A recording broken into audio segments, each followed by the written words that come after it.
Last story for today, and I actually was looking forward to spend a little bit of time with this story. I want to start with, so also at that CNN debate or CNN forum on LGBTQ issues, there was a person, they had questions from the audience, they had a person stand up to ask a question, and it actually ended up going to Julian Castro, one of the Democrat candidates for president. I want to ask Matt, the completely wonderful producer, if he can play this. It's a short little clip from this question. Los Angeles. She currently supports Mayor Pete Buttigieg. Shay, what's your question? It's Shea Diamond. Shea Diamond. Put that on the record. Okay. It's on the record. Thank you. Yes, honey. It's violence to misgender or to alter a name of a trans person. So let's always get that right first. So the first thing I would like to say is the National Trans Visibility March happened last week. And we didn't see much representation from cisgender people. And we want to just know, if you are elected as president, will you have a group of transgender people to counsel you or advise you? Okay, I didn't play his answer because you know he's going to say, oh my gosh, yes, whatever you say. That person asking the question, I want you to listen to the quote that person said. First of all, because her name was, and I think it's a guy dressed as a woman, but whatever. Shea corrects the pronunciation and says it is violence to misgender or to misstate the name of a transgender person. Okay, violence, please spare me. We have the media and the left wing in this country have so elevated this transgender status to the point that he, whatever that person was, felt perfectly comfortable saying in a nationally televised forum that it is violence to misgender someone. If someone says, I know I look like a woman and I'm dressed like a woman and I talk like a woman, I'm biologically a woman, but today I'm a man, if you say, sir, to that person, you are committing violence.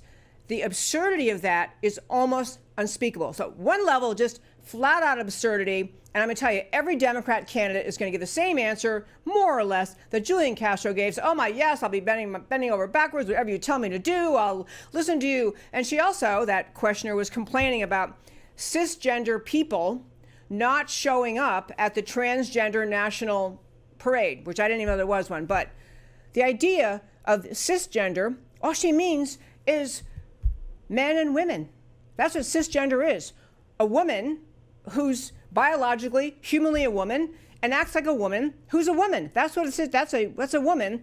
And a male, same thing. Man, biologically, humanly, is a male, but she, or that person who's asking the questions, is calling it, referring to everyone who's not transgender as cisgender. So we let the manipulation of language take hold. We let the advocacy for transgenderism take hold to where you have a serious candidate for President of the United States saying, oh yes, I'm going to have a cisgender advisory board. But even worse than that, what I really want to get to in this segment is this.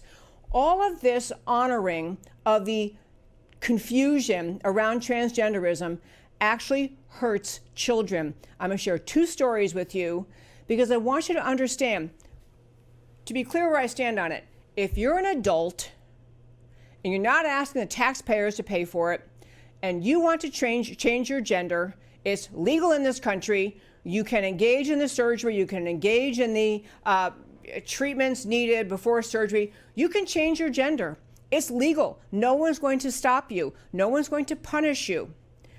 But because the effort of the LGBTQ and the T being transgender, the effort of the transgender community is to normalize the idea that there really are many, many people who happen to be born, female, who really are confused. They have gender fluidity. They really are male. They just happen to come with female parts. Or, the same with guys, that they were born as a male and they are physically a male, but they are, they were misassigned their gender at their birth. And so that is a correction thing. The difference between honoring a choice of an adult to change his or her gender if they choose to, and the idea that we're going to culturally accept the idea that gender is a choice, it's a random assignment at birth versus the fact and reality of your biology, that actually hurts children. I was on the phone over the weekend with someone who's putting on some conference, and she's talking about trying to get the schools to get kind of to respect the idea of parents do not want their children indoctrinated into the transgender agenda. And she was saying that the schools now, they have kind of arms locked in some public school districts between Planned Parenthood and the LGBTQ activists to make the norm be that as the youngest age they ever begin discussion of anything about the facts of life, they refer to people as assigned a gender at birth that may not really be what you are. Small children taught that. So the kids go home like, Mom, my teacher said, this is an insidious, this is not just, it is a tiny, tiny, tiny percent of America. Transgenderism is not even, it's 0.0001 or something like that of transgenders, and yet we're changing our public school curriculum, we're changing the way we speak, we're acting like it's a normal thing at a presidential debate to have a transgender team come and advise you how to, but I want to get to how it hurts children. 2 stories. One is, right here in the great state of Texas, there's a case. It's actually going to trial tomorrow. It involves a Texas couple who are divorced. They have 2 boys. The dad gets the boys sometimes, and the mom also has custody of the boys. The mom, who is she's a pediatrician. She took one of their 2 boys to some kind of counselor at a very young age, like 3 years old, and the counselor being gay, the mom trying to make the argument that this 3-year-old is really transgender, and she wants to start the process of changing this little boy's gender from boy to girl. A small child. Well, the kid is now, I think, 7, might have just turned 8. The battle is going on between the parents. They're going to court, going to trial this week, starting tomorrow. The mom wanting the judge to allow her to move forward with an 8-year-old boy and bring about his transition from boy to girl. The dad is saying, little, whatever his name is, doesn't want to be a girl. When he's with me, he's a boy. He plays with his brother. They pick up bugs. They play cops and robbers. They act like boys. They play sports. They're boys. And the mom, who it appears is fixated in this idea of transgender as being the coolest thing ever, she is pushing to have a court rule that this little boy, that she can begin, as I say, 8 years old is the oldest he is, to begin first the process of transitioning him through all the pre-surgery kind of care they give, the hormone treatments and whatever else they do, and then ultimately get him around to where he's going to become a girl.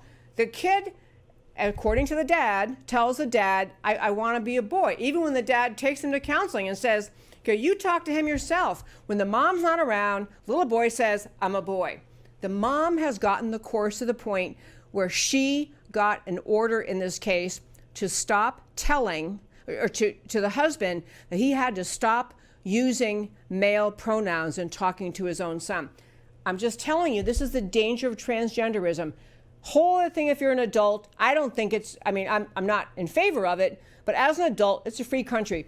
But the problem is the American left has pushed this idea to the point, is normalizing it in the minds of unstable people who actually begin engaging in transgenderism, when they are just creating a mountain, a horrific, destroying this kid's life process. Other quick story, and Matt the Wonderful, I have a picture of this young girl. I want to quick put up this picture of this young girl. This is her senior high school picture.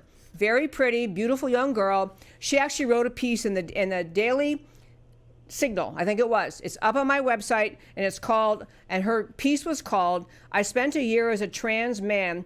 Doctors failed me at every turn. To summarize what she had to say, her parents were divorced. She got interested in transgenderism in part because she was living with her dad. She decided she was a lesbian, so she was kind of dating girls. The dad found out. He kicked her out of the house. She had to go live with her mom, living with the mom. And she started reading online, trying to understand what transgenderism is. A couple of her quotes. When she tried to look into transgenderism, she felt like she was fast-tracked. They only mention to you how brave transitioning is, how good it's going to be for you. Everything I found was pro-transgender authors. No one's writing about this might not be a good idea.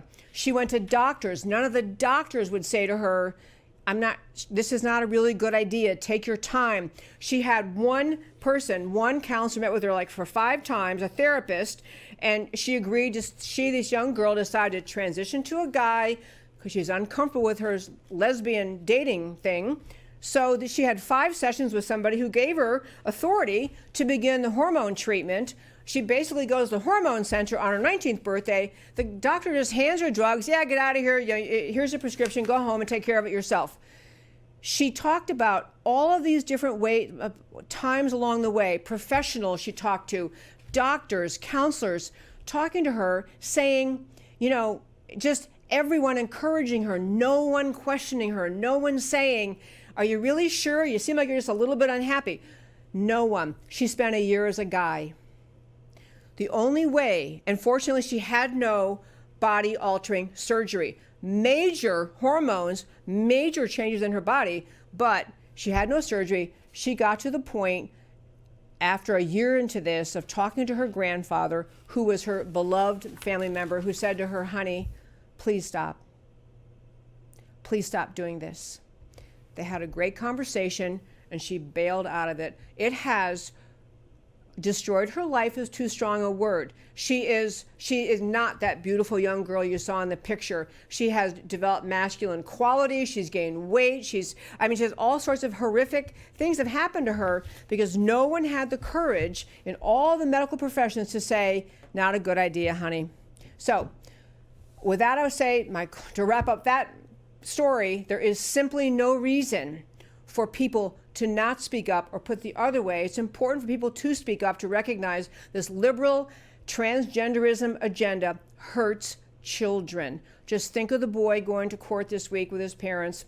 Think of that girl who's just no longer that lovely young girl, and because so few people in America are willing to speak up to her and say, honey, this is not a good idea.